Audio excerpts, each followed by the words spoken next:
3.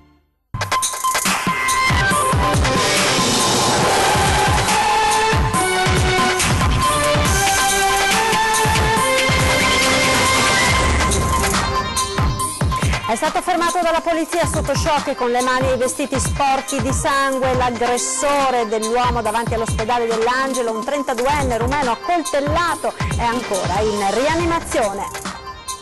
Da funghi e cade in un dirupo trovato morto 71enne di Marcon che si era addentrato tra i boschi del Cadore, per lui inutile ogni soccorso. Spacciavano ai minori dal 2015, fermati dai carabinieri di Portogruaro due giovanissimi pusher. Si tratta di un minorenne e di un neo maggiorenne di Pramaggiore. Accuse dal Movimento 5 Stelle all'amministrazione comunale per presunte irregolarità nelle pratiche riguardanti i cantieri di 4 nuovi alberghi in zona stazione a Mestre. Si sono trovati questa mattina in campo San Giacomo dall'Orio autonomisti ed indipendentisti per celebrare la festa dei popoli padani. Caos voli causa nebbia a Marco Polo di Venezia con atterraggi dirottati su Treviso e forti disagi pure al Canova, è accaduto nella giornata di ieri. Appuntamento con lo sport e la programmazione di Antenna 3 dal 18 settembre, il martedì e il mercoledì. La nostra prima serata sarà dedicata al grande calcio. Buonasera, ben ritrovati con l'edizione veneziana del nostro telegiornale. In primo piano gli aggiornamenti in merito alla violenta aggressione che si è verificata ieri davanti all'ospedale dell'Angelo a Mestre, con l'accoltellato ancora in rianimazione dopo un delicato intervento chirurgico ed il suo aggressore che è stato fermato dai poliziotti con ancora le mani e i vestiti sporchi di sangue. Sentiamo. Non volevo ucciderlo, l'ho colpito alla gola con il coltello in un raptus di rabbia. Queste le parole del 32enne romeno poliziotti dopo l'aggressione a un coetaneo connazionale ieri pomeriggio a Mestre nel bus CTV in sosta al terminal nel piazzale dell'ospedale dell'Angelo di fronte alla portineria. Il romeno, inseguito dopo il fatto, verso le 16:30, dai poliziotti delle 3 pattuglie delle volanti che, dopo aver sentito diversi testimoni, lo hanno fermato in evidente stato di shock mentre scappava sempre lungo via Paccagnella con le mani e i vestiti ancora sporchi di sangue. L'accoltellamento con un colpo dritto alla giugulare è scaturito dopo una violenta lite per futili motivi. Oggi l'accoltellato si trova sempre ricoverato in rianimazione nello stesso ospedale, dove verrà tenuto in osservazione ancora per i prossimi 2 giorni, dopo i quali verrà sciolta la prognosi. La vittima, dopo il fatto, è stata subito soccorsa e immediatamente operata verso le 17 per salvarla da morte per dissanguamento. Delicatissimo l'intervento e protrattosi per più di 4 ore. Per il suo aggressore si attende ora la convalida del fermo, che si tramuterà per lui in arresto. Anziano di Marcon muore andando a funghi nei boschi del Cadore. È accaduto questa mattina poco dopo le 9:30 quando Alessandro Bin, 71 anni, residente a Marcon, si è sentito male. Era andato a funghi con altri 4 amici che hanno subito dato l'allarme. Uno dei compagni è corso giù per il sentiero fino alla strada, un centinaio di metri più sotto, in cerca di copertura telefonica per chiamare i soccorsi. Purtroppo il medico, trasportato sul posto con il quad da un tecnico del soccorso alpino di Pieve di Cadore, ha potuto solo constatare il decesso del 71enne. Minorenni e già spacciatori, in casa ben 10 euro in contanti. I due si trovano ora in 2 distinte comunità di recupero. Sentiamo i dettagli. Nel telefonino le foto delle mazzette dei soldi, ben 10.000 euro in contanti, provento dello spaccio, eppure l'hashish da rivendere. Fermati 2 giovanissimi pusher, si tratta di un minorenne di Sesta Regana e di un neo maggiorenne di Pramaggiore. Spacciavano i minori dal 2015, ricostruiti dai carabinieri di Portogruaro almeno 500 episodi di spaccio a ragazzini tutti minorenni e solo negli ultimi 3 anni. L'attività è scaturita da una serie di perquisizioni, sia personali che domiciliari, eseguite nell'aprile scorso dai militari del nucleo operativo radiomobile. L'indagine ha peraltro consentito di dare una significativa risposta a segnalazioni provenienti da più istituzioni locali, specialmente scuola e amministrazioni comunali. I 2 baby pusher ora sono stati portati in 2 distinte comunità protette, dove seguiranno uno specifico percorso di riabilitazione volto al loro recupero. Accuse del Movimento 5 Stelle all'amministrazione comunale per presunte irregolarità nelle pratiche riguardanti i cantieri di 4 nuovi alberghi nella zona della stazione di Mestre. Sentiamo. I cantieri dei nuovi alberghi in via Camarcello sarebbero stati esentati per ragioni misteriose dal pagamento della COSAP, la tassa per l'occupazione di suolo pubblico dovuta all'amministrazione comunale. A lanciare l'accusa è il capogruppo 5 Stelle a Cafarsetti Davide Scano, che in un'interpellanza all'assessore all'urbanistica Massimiliano De Martin cita alcuni documenti degli uffici comunali che parlano di occupazione a titolo gratuito. Chiediamo perché gli uffici si siano mossi in questo modo, cioè cercando in tutti i modi di agevolare il privato, rendendo esente la sua occupazione di suolo pubblico, un'occupazione che probabilmente potrebbe produrre per le casse del comune forse anche 200.000 euro o di più. Prima d'ora, sostiene Scano, non era mai emerso alcun caso di cantieri edili grandi o piccoli esentati dal pagamento della COSAP.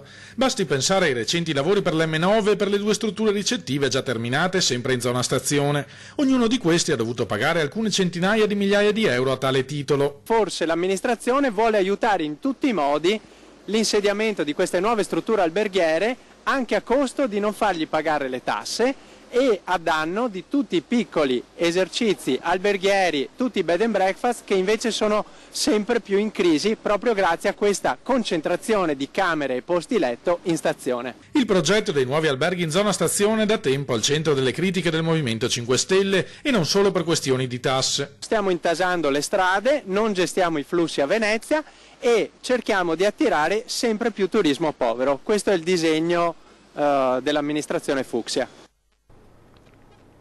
Rinasce in tono minore la festa dei popoli padani, storico appuntamento veneziano della Lega di Bossi, da tempo scomparso dal calendario. Provano a rilanciarlo i fuoriusciti dal Carroccio. Vediamo. Servi di Roma fuori, senza dubbi né ripensamenti. Padania bella e libera, guarda avanti. La Padania, parola scomparsa dalla scena politica italiana, torna protagonista del raduno organizzato in campo San Giacomo d'Allorio dai movimenti autonomisti e indipendentisti per rivendicare le ragioni del Nord. Noi non siamo cambiati, noi siamo sempre quelli, sono cambiati quelli che ci circondano, hanno preso una deriva nazionalista, noi siamo veneti, noi siamo per il Veneto libero e riprendiamo il discorso dove era stato interrotto. L'iconografia è quella della vecchia Lega di Bossi, ormai da tempo mandata in pensione da Matteo Salvini. Ma i fuoriusciti non si rassegnano alla svolta sovranista e nazionale e provano a rilanciare gli antichi cavalli di battaglia del Carroccio a partire dalla secessione. Se abbiamo giurato è giusto che quel giuramento lo portiamo avanti, ma dobbiamo farlo per i nostri figli. Ci hanno detto ma non domani, non dopodomani, ma chi se ne frega. Per la Padania tutto il tempo che serve. La manifestazione si riallaccia idealmente alla festa dei popoli padani, andata in scena ogni anno dal 96 al 2012 in Riva Sette Martiri. Io ho avuto la fortuna per 10 anni di presentare la Riva degli Schiavoni, quella che era la festa dei popoli del nord. Ora che il progetto è stato abbandonato, era il momento per quelli che ci avevano tanto creduto come noi, come tutta la gente che è qui, ripartire, perché la questione settentrionale non è stata risolta. Caccia oltre il fiume il potere falso che ci spreme, sfonda il muro di onnipotenza. Caos voli all'aeroporto Marco Polo di Venezia con atterraggi dirottati su Treviso e forti ripercussioni e disagi anche al Canova. È accaduto nella giornata di ieri a causa dell'inaspettata nebbia fuori stagione. Vediamo. Nebbia fitta su Venezia e atterraggi dirottati a Treviso per via della scarsa visibilità. Il blackout aereo del Marco Polo è durato fino oltre alle 11 del mattino di ieri, con fortissimi disagi che da Venezia si sono spostati su Treviso, anche con gravi ripercussioni al traffico attorno al Canova, dove erano tutti fermi in coda in cerca di un parcheggio auto che non si trovava, visto che gli esistenti risultavano essere insufficienti per l'inaspettata moltitudine di gente costretta a migrare a Treviso. E ai disagi dei passeggeri si sono uniti anche quelli dei vettori, che fanno la spola tra la destinazione e Verberaggio, perché il ritardo ha causato una sorta di reazione a catena che si è protratta per tutta la giornata.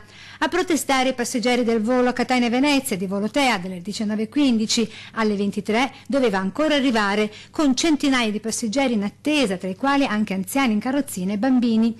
Qualcuno particolarmente arrabbiato, anche per la carenza di informazione che era in attesa, ha pure chiamato la polizia e ci sono stati attimi di forte tensione, come confermato da questo post pubblicato sui social da uno dei 150 passeggeri.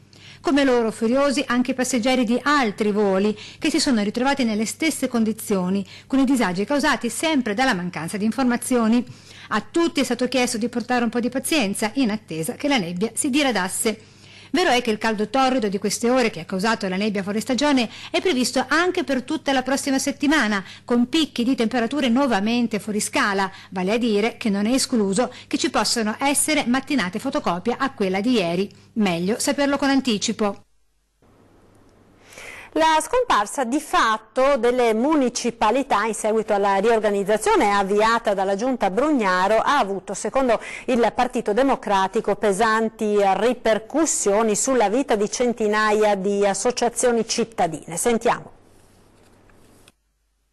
Il PD veneziano lancia l'allarme sul futuro delle associazioni che attendono invano dal Comune rassicurazioni sull'uso degli spazi necessari alle loro attività. Noi abbiamo 300 associazioni, migliaia di volontari che costruiscono un tessuto sociale in questa città, che ogni volta devono aspettare con l'incertezza di avere un futuro da questa amministrazione che ormai da 3 anni va avanti a proroghe senza dare alcuna garanzia sul futuro.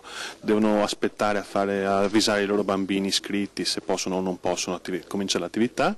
Oggi la proroga è banalmente fino al 31 dicembre, quando sappiamo tutti che le attività vanno avanti fino a giugno, quindi non sappiamo ancora cosa succederà dopo la conclusa questa proroga. Questi spazi, ricordano i democratici, erano per la maggior parte gestiti dalle municipalità, ma a seguito dell'accentramento delle competenze l'amministrazione ha preso in mano questa funzione con un aggravio che non si è dimostrata in grado di gestire. Sappiamo che gli uffici stanno facendo un censimento di tutte le associazioni e di tutti gli spazi, ma manca invece la politica, manca la giunta che dica quali saranno i criteri per l'assegnazione degli spazi, che rassicuri queste associazioni che da anni sono il tessuto sociale comunque della città, che presidiano anche il territorio, e quindi noi chiediamo che questo venga chiarito al più presto. Per quasi 40 anni, chiosa Giovanni Pellizzato della lista Casson, si è parlato di decentramento delle competenze. Fare marcia indietro su questo è stata una scelta incomprensibile e sbagliata. Si dovrebbe fare esattamente il contrario, cioè le municipalità ci sono e dovrebbero essere investite di poteri addirittura superiori a quelli che erano prima dell'avvento dei Fucsia, che evidentemente davanti all'idea di dialogo, confronto eccetera fanno sempre 3 passi indietro. Si allarga il fronte della lotta contro l'ordinanza comunale che vieta la circolazione di kayak e altre piccole imbarcazioni a remi in Canal Grande, come in molti altri rii di Venezia. Sentiamo. Meglio tardi che mai, mi fa molto piacere che ci sia una mobilitazione dei kayakisti. È chiaro che questa ordinanza e queste restrizioni sono la conseguenza della trasformazione di Venezia in un Luna Park per cretini che apre alle 9 e chiude alle 21. Da anni protagonista di una battaglia personale per il diritto al kayak in laguna, l'avvocato Marco Citran plaude all'idea di un ricorso al TAR contro l'ordinanza che vieta la circolazione di queste imbarcazioni. Per Citran, storico animatore dei comitati per la separazione di Venezia da Mestre, l'estensione ai residenti di un divieto che ha senso per le comitive di turisti è l'ennesima mancanza di attenzione nei confronti di chi abita in città. Speriamo che ci sia una coscienza nuova in funzione delle prossime elezioni amministrative, perché senza una rappresentanza politica forte del mondo dei veneziani, che comprende anche il mondo dei kayakisti, non ci sarà futuro non solo di residenza ma anche di mobilità per chiunque voglia godersi la laguna e Venezia. Ci fermiamo ora, linea alla regia per la pubblicità, ci rivediamo tra pochissimo.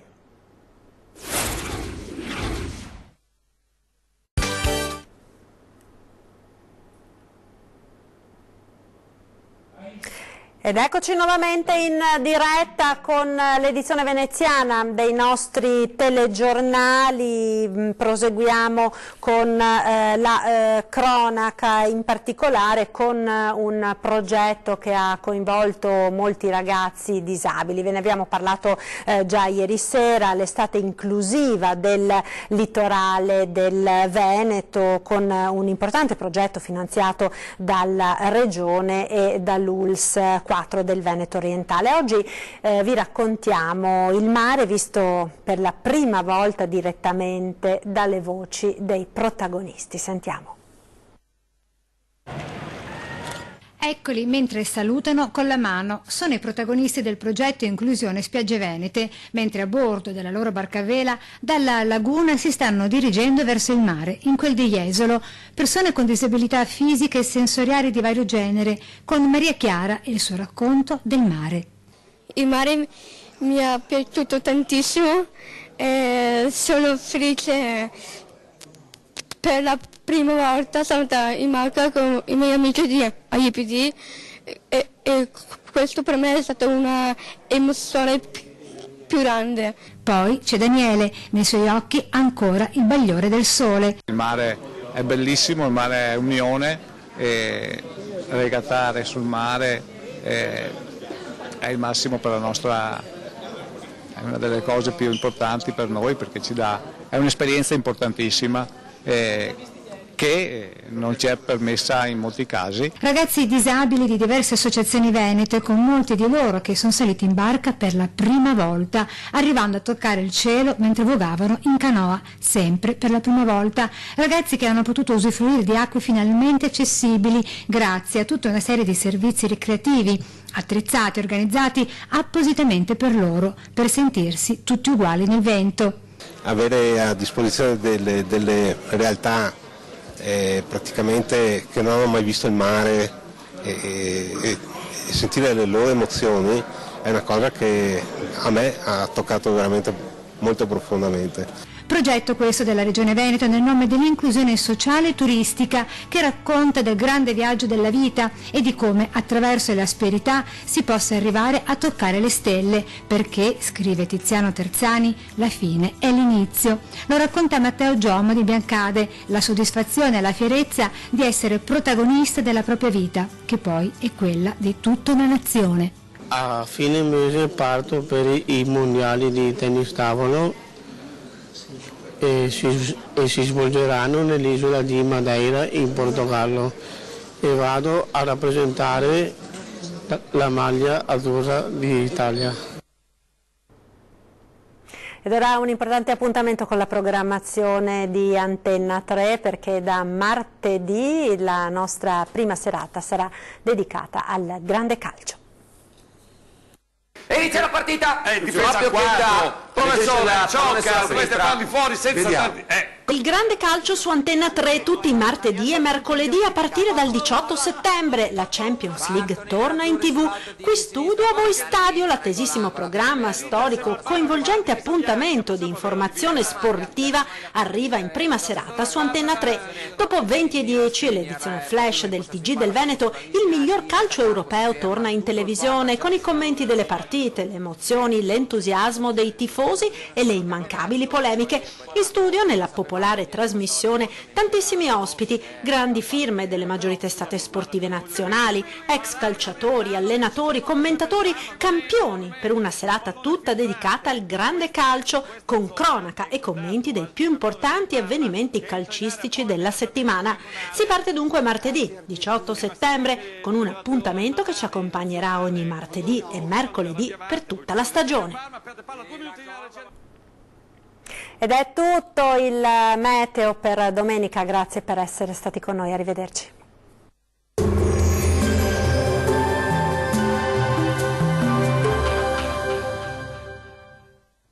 Ben ritrovati al meteo, giornata ancora con sole prevalente su quasi tutto il territorio delle nostre regioni, con qualche nube sparsa.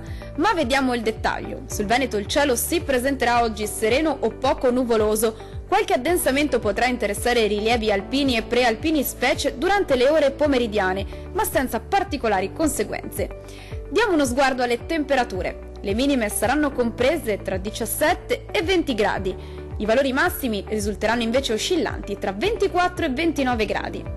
Passiamo ora al Friuli Venezia Giulia. Ancora una giornata soleggiata su questa regione con cielo pressoché sereno un po' su tutto il territorio, senza particolari disturbi. Diamo un'occhiata anche alle temperature. Le minime saranno comprese tra i 17 e i 19 gradi. I valori massimi invece oscilleranno tra i 27 e i 29 gradi. Vediamo infine anche la situazione del Trentino Alto Adige. Condizioni di stabilità nella giornata odierna su questa regione. Ampio soleggiamento sia pure con qualche foschia nelle vallate al mattino e con isolati addensamenti pomeridiani sui rilievi. Andiamo a vedere anche le temperature previste. Le minime saranno comprese tra i 17 e i 19 gradi. I valori massimi invece oscilleranno tra i 27 e 28 gradi. Dal meteo di Antenna 3 per ora è tutto. Arrivederci al prossimo aggiornamento.